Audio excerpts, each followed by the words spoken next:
मेरी मम्मी को जब पथरी था ना, पैसे ही नहीं थे कि हम पथरी का ऑपरेशन करा सके। खान सर पटना में एक ऐसा हॉस्पिटल खोलने जा रहे हैं, गरीब से गरीब लोग भी अपना इलाज करा सकते हैं। जापान से हम लोग ने ब्लड बैंक की मशीन मंगाई। इतनी सारी मशीनें सर, बहुत ज्यादा है, पूरा गोदाम भर गया। हम खुद गए, सोचे हॉस्पिटल देखे तो हमको खुद ही अजीब लगा कि भैया ये क्या क्या मशीन लगा, मेरा दिमाग ही काम नहीं कर रहा है। डायलिसिस और ब्लड बैंक हर एक जिला में हम लोग देंगे। एक गरीब इंसान मौत को आते हुए देख रहा होता है, वो दिखता है कि उसके पिता उसके दादाजी को लेके जा रही है मृत्यु, केवल पैसे की वजह से।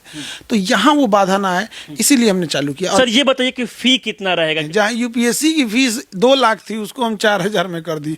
तो हमारे पास कौन आएगा? 4 व्हीलर रखने वाला थोड़ी आएगा। हमारे पास आएगा कौन? ठेला चलाने वाला, रिक्शा चलाने वाला, सब्जी बेचने वाला, ऐसे ही लोग तो हमारे पास आएंगे। कोई भी शिक्षक जब कामयाब हो जाते हैं तो उनके पास मन में आइडिया आता है कि हमको बिजनेस को और बढ़ाना चाहिए, फैक्ट्री खोलना चाहिए, बड़ा बड़ा कंपनी लगाना चाहिए।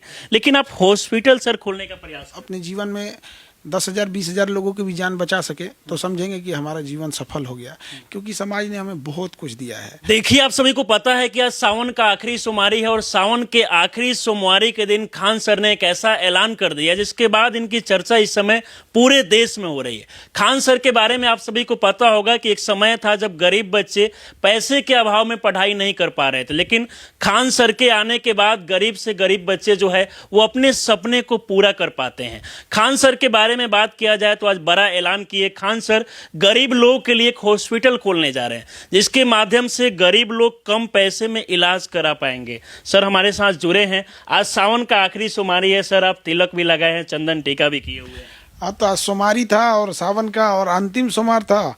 और आज का दिन हम लोग के लिए अच्छा इसलिए है क्योंकि हमने गरीब लोगों के लिए डायलिसिस मशीन के लिए हमने स्थापना करने के बहुत दिन से सोच रहे थे। और इसका ऑर्डर के लिए हमने जर्मनी से ऑर्डर लगाया था, क्योंकि ना मेडिकल इक्विपमेंट में दुनिया में 3 देश ही हैं, एक जापान है, जर्मनी है और अमेरिका है। तो जर्मनी से तो आज ही सावन के सोमवार के दिन ही मुंबई पोर्ट पे आ गया यहाँ पर। और ये खुशनसीबी देखिए कि इतना बेहतर, इतने शुभ दिन के लिए आया है।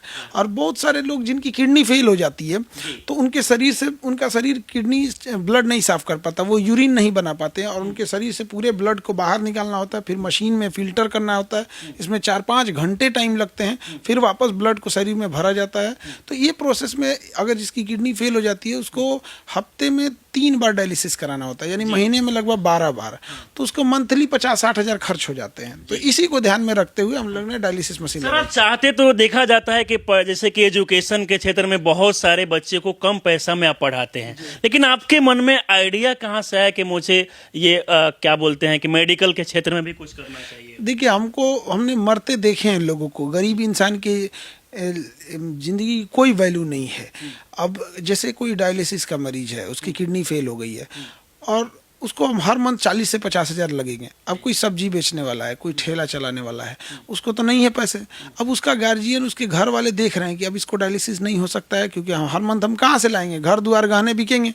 फिर देखेगा कि अब 15 दिन बाद, 20 दिन बाद इंसान की मृत्यु इसके करीब आ रही है। तो एक गरीब इंसान मौत को आते हुए देख रहा होता है, वो दिखता है कि उसके पिता उसके दादाजी को लेके जा रही है मृत्यु, केवल पैसे की वजह से। तो यहाँ वो बाधा ना आए, इसीलिए हमने चालू किया। और जापान से हम लोग ने ब्लड बैंक की मशीन मंगाई। बट जापान से ट्रांसपोर्टेशन में टाइम लग जाता है और हम लोग भी नए हैं इस फील्ड में, इसलिए वहाँ टाइम लग गया। तो थोड़ा 20-25 दिन उसमें डिले होगा। तो ब्लड बैंक की हम लोग स्थापना करेंगे नवरात्रि के पहले नवरात्रि के दिन। तो प्रथम नवरात्रि के दिन ब्लड बैंक की स्थापना हो जाएगी। और डायलिसिस और ब्लड बैंक हर एक जिला में हम लोग देंगे।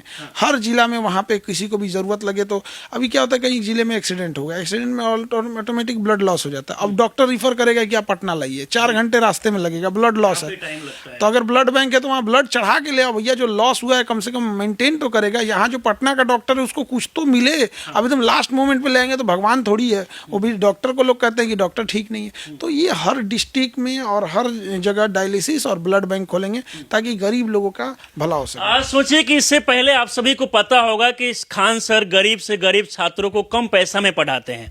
अब बात किया जाए तो पटना में सर हॉस्पिटल खोलने वाले हैं और इसके साथ साथ बिहार के अलग अलग जिलों में भी सर धीरे धीरे ब्लड वाला जो है और इसके साथ साथ डायलिसिस वाला सेंटर खोलेंगे। सर ये पटना में कहाँ पे ओपन हो रहा है, कौन से लोग? ये जस्ट यहाँ जैसे ओपन होगा आप लोगों से दिखाएंगे। हाँ, यहाँ पे, ताकि मैनेजमेंट आसान होगा। और इस ब्लड बैंक को हम लोग लोग एक इस ब्लड बैंक का एक ब्रांच या कलेक्शन वो स्टोरेज फैसिलिटी बनारस में भी देंगे, स्पेशली BHU वाले एरिया में, क्योंकि वहाँ बहुत सारे गरीब पेशेंट है और बनारस हिंदू यूनिवर्सिटी इस मामले में बहुत सराहनीय काम करती है। BHU मेरा खुद का ऑपरेशन हुआ है BHU में, ये गले का ऑपरेशन, मेरी नस यहाँ पे नकली है, एक तो सिलिकॉन की नस है, और ये BHU के हॉस्पिटल में हुआ था। तो हमको आज भी याद है, बड़ा अच्छा व्यवस्था था वहाँ पर, और गरीब से गरीब इंसान वहाँ जाके अपना इलाज करा सकता था। लेकिन होता क्या है कि जब अन्य जिले से लोग बनारस जाते हैं, कुछ बिहार से, कुछ मध्य प्रदेश से, छत्तीसगढ़, अलग अलग जगहों से वहाँ लोग आते हैं, तो वहाँ कोई उनका जान पहचान वाला नहीं होता है, जिस वजह से उनको ब्लड देखने में बड़े बेचारे तड़फड़ा जाते हैं। तो वहाँ एक चीज़ रहेगा कि नहीं, उनको पता चलना पड़ेगा खान सर का ब्लड बैंक किधर है, वहाँ जाएंगे और वहाँ से वो अपना ब्लड ले लेंगे। कई बार एक और समस्या आता है, निगेटिव ब्लड ग्रुप नहीं मिलता है। तो ये सारी समस्याओं को दूर करने के लिए हर डिस्ट्रिक्ट में, जब यहाँ हम फुलफिल कर लेंगे, बनारस कर लेंगे, फिर उसके बाद प्रयागराज, दिल्ली तक भी जाएंगे हम लोग। किडनी का पेशेंट बात किया जाए तो इस समय पूरे देश भर में काफी ज्यादा है, बिहार में भी काफी ज्यादा है। कई लोग को सर यहाँ तक देखा जाता है कि जब उनको डायलिसिस नहीं मिल पाता, उनके पास पैसा नहीं होता है तो मौत तक हो जाता है। बहुत बड़ी दिक्कत आती है। और इतना ही नहीं, डायलिसिस में सबसे ज़रूरी चीज़ होती है, उसके अंदर एक फिल्टर करने वाला इक्विपमेंट होता है, उसे डायलाइज़र कहते हैं। वो सबसे मेन चीज़, हम लोग जब इसको शुरू कर रहे थे तब पता चला, वो डायलाइज़र एक मरीज में एक बार यूज़ होना चाहिए, वही मेन छानने का काम करता है। बाकी पूरी मशीन तो प्रोसेस करने में, इतनी सारी मशीनें सर आज जर्मनी से आई है, बहुत ज़्यादा है, पूरा गोदाम भर गया। हम खुद गए, सोचे हॉस्पिटल देखे तो हमको खुद ही अजीब लगा कि भैया ये क्या क्या मशीन लगा, मेरा दिमाग ही काम नहीं कर रहा है। तो उसमें हमने डायलाइज़र देखा। तो डायलाइजर को क्या करते हैं लोग ना, जैसे किडनी का कोई मरीज आया तो एक किसी का डायलाइजर से उसकी किडनी साफ की है, फिर इसी को धुल के दूसरे मरीज का साफ कर देते हैं। वो उतना अच्छा काम नहीं करेगा। अब मरीज को क्या पता है कि हम यहाँ एक दाढ़ी बनवाने जाते हैं तो कहते हैं ब्लेड चेंज करो, वो पूरा ब्लड साफ करने वाला उसको चेंज नहीं किया। आप तो देखने नहीं जा रहे हैं, आप तो भरोसे पे हैं। तो हम लोग नहीं करेंगे, सिंगल बार डायलाइजर यूज करेंगे। डायलाइजर जैसे डायलिसिस खत्म होगा, पेशेंट के सामने निकाल के उस डायलाइजर को तोड़ दिया जाएगा, क्योंकि चाह के भी कोई मिस यूज ना कर सके। तो क्वालिटी से कोई समझौता नहीं, समझौता करना रहता है, ध्यान दिया जाएगा बेहतर तरीके। बिल्कुल। अब देखिए, उनको मतलब ऐसा नहीं है कि उनको हम लोग ऐसे ट्रीट करेंगे कि भैया ये किसी काम के नहीं, ऐसा नहीं। इनको बेस्ट मशीन देंगे पूरे वर्ल्ड का, और भी जो 2025 मॉडल एकदम लेटेस्ट वो ले आके देंगे यहाँ। अच्छा सर, ये बताइए कि ये स्टार्ट कब से होने वाला है? जैसे कि आप बता रहे हैं कि ब्लड टेस्ट वाला जो है वो कम से कम नवरात्रि के समय स्टार्ट होगा, तो अभी जो डायलिसिस वाली मशीनें जो है कब से स्टार्ट? ये आज आ गई हैं। अब क्योंकि हम नए नए हैं इस फील्ड में, तो हमें लगा कि कितना ही टाइम लगा। फिर उसके लिए RO प्लांट लगाना है, ऑक्सीजन सप्लाई आनी चाहिए, क्योंकि अगर कोई मरीज है, सपोज उसको डायलिसिस कर रहे हैं, ज़्यादा एजेड है या कोई प्रॉब्लम है, ऑक्सीजन की कमी हुई, तब हम ऑक्सीजन सिलेंडर, तो वहाँ हर एक चीज़, वहाँ इक्विपमेंट पहले से लगा होना चाहिए। तो हम लोग तय लाइन से, डेड लाइन से थोड़ा एक हफ्ता आगे चले जाएंगे। 15 अगस्त के तक हम लोग इसको स्टार्ट कर देंगे। 15 अगस्त तक स्टार्ट हो जाएगा। बिल्कुल एकदम। सर, बिहार के अगर कहीं से भी लोग देख रहे हैं तो यहाँ पर आके डायलिसिस करा सकते हैं? कहीं से भी देख सकते हैं। और हम कहेंगे कि ज़्यादा दिन इंतजार करने की जरूरत नहीं, आप जहाँ हैं वहीं आएंगे यहाँ पे। ये लोग कहते हैं कि प्यासा कुएं के पास जाता है। भाई ये ईगो नहीं रखनी चाहिए, ना प्यासा कुएं के पास जाए, ना कुआं प्यासे के पास जाए। हर जगह कुआं उपलब्ध हो जाए, जो जहाँ है वहां से प्यास बुझा ले। बाकी देखिए, बिहार में सावन के आखिरी सोमवारी को खान सर बिहार वासियों को एक नई बड़ी सौगात दे रहे हैं। अब बहुत सारे गरीब लोग जिनके पास पैसा होता है वो इलाज नहीं करा पाते हैं, लेकिन खान सर पटना में एक ऐसा हॉस्पिटल खोलने जा रहे हैं जिसके माध्यम से गरीब लोग भी इनके पास आके अपना इलाज करा सकते हैं, डायलिसिस करा सकते हैं। सर, ये बताइए कि फी कितना रहेगा, क्योंकि लोग जब वीडियो देख रहे होंगे उनको लगेगा कि बाकी जगह जितना फी देना पड़ता है, क्या यहाँ भी उतना फी? देखिए, हम तो उसी लिए जाने जाते हैं। जहाँ UPSC की फीस 2 लाख थी, उसको हम 4000 में कर दी। तो हमारे पास कौन आएगा? 4 व्हीलर रखने वाला थोड़ी आएगा। हमारे पास आएगा कौन? ठेला चलाने वाला, रिक्शा चलाने वाला, सब्जी बेचने वाला, ऐसे ही लोग तो हमारे पास आएंगे। और हमें पता है ये लोग कितना दे सकते हैं। तो बस एक चीज हम कहेंगे कि वो चीजें कभी हमारे यहाँ सोचना नहीं पड़ेगा। और धीरे धीरे जैसी चीजें आएंगी, अभी तो हम लोग ने 200 मशीनें के लिए हम लोग जाएंगे, डायलिसिस की 200 मशीनें लाए आएंगे। अभी फर्स्ट बैच आया है 10 मशीन का।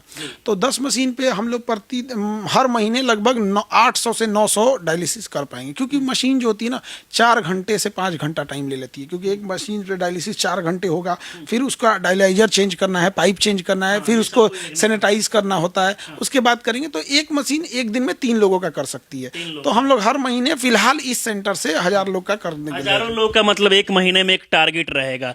सर चाहते तो जैसे कि एक कोई भी शिक्षक जब कामयाब हो जाते हैं तो उनके पास मन में आइडिया आता है कि हमको बिजनेस को और बढ़ाना चाहिए, फैक्ट्री खोलना चाहिए, बड़ा बड़ा कंपनी लगाना चाहिए, लेकिन आप हॉस्पिटल सर खोलने का प्रयास कर रहे हैं।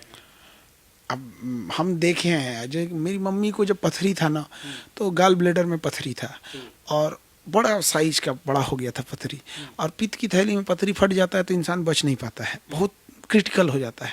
बट पैसे ही नहीं थे कि हम पथरी का ऑपरेशन करा सके। तो जड़ी बूटी, पाउडर, चूरन गांव में जो दिया जाता है, तो वो भी दर्द के आराम के लिए। डॉक्टर कहता था क्यों रिस्क ले रहे हैं। 2 साल तो लग गए हम लोग को डॉक्टर की फीस जुटाने में, कहाँ से ऑपरेशन होगा। 2 साल सोचिए पथरी के लिए यहाँ पे। तो ऐसे तो हजारों बच्चे होंगे और किसी की माँ होंगी, किसी के भाई, किसी का बेटा यहाँ पे। तो ऐसे लोगों के लिए हॉस्पिटल भी हम लोग छठ तक शुरू कर देंगे। अभी तो blood dialysis, blood bank, hospital. इसके बाद हॉस्पिटल भी सारे बीमारियों का छठ के टाइम पे, छठ हम लोग का बड़ा सर समस्या बिहार में स्वास्थ्य को लेकर ही है, क्योंकि कई जगह देखा जाता है कि जब तक वो लोग हॉस्पिटल पहुंचते पैसा भी काफी लगता है, सही समय पे इलाज नहीं होने के कारण कई लोग का मौत हो जाता है। नहीं, तो हम लोग इस चीज़ों को आगे ख़त्म करने का प्रयास करेंगे। देखिए, हम पटना में बहुत अच्छे अच्छे डॉक्टर हैं, बहुत अच्छे हॉस्पिटल भी हैं जो अच्छे सच में जेन्युइन इलाज करते हैं और बड़ा कम फीस में करते हैं। लेकिन ऐसे भी हॉस्पिटल हैं जहां मरीज को लूट लिया जाता है। तो ऐसे लोगों को बचा सके हम, अगर हम अपने जीवन में 10,000 20,000 लोगों की भी जान बचा सके तो समझेंगे कि हमारा जीवन सफल हो गया, क्योंकि समाज ने हमें बहुत कुछ दिया है। अब वक्त है लौटाने का। अभी हम कुछ दिन पहले गए थे हॉस्पिटल के उद्घाटन में, तो वहाँ कुछ लड़के, बारिश हो रहा था तो लोग थे जो मछली पकड़ रहे थे, और वो हम जब देखे हम आए हैं तो सब लोग मतलब आ गए, घेर लिए लोग कि सर हमारे यहाँ से ये बच्चा पढ़ता है, ऐसे वैसे एकदम यहाँ पे। तो हमें लगता था कि समाज जब दिया है हमें तो हमें भी समाज को लौटाना चाहिए। बहुत जल्दी हम लोग छठ, चूँकि हम बिहारियों के लिए तो छठ ही, तो हम बिहारियों के लिए छठ के आगे सारा त्यौहार फीका। छठ पूजा में लोग बाहर से भी घर आ जाते हैं। तो उस समय तक हम लोग की हॉस्पिटल फुल फ्लेजेड रनिंग हो जाएगी। ऑपरेशन थिएटर लग रहा है, और ये जो अल्ट्रासाउंड, एक्सरे, ये सब की मशीनें को लगने के लिए हॉस्पिटल का ना डिजाइनिंग भी अलग होती है। एक्सरे जहाँ मशीन रहती है उसकी दीवारों पे लेड की दीवार होती है, एक्सरे इस रूम से दूसरे रूम। तो बड़ा सेफ्टी प्रिकॉशन भी ध्यान में रखना होता है, सेफ्टी, हाइजीन, सारी चीज़ों को, सारा चीज़ लग रहा है वहाँ पर हॉस्पिटल वगैरह में, क्योंकि अभी बन रहा है तो वो अलग फेज में दिखता है।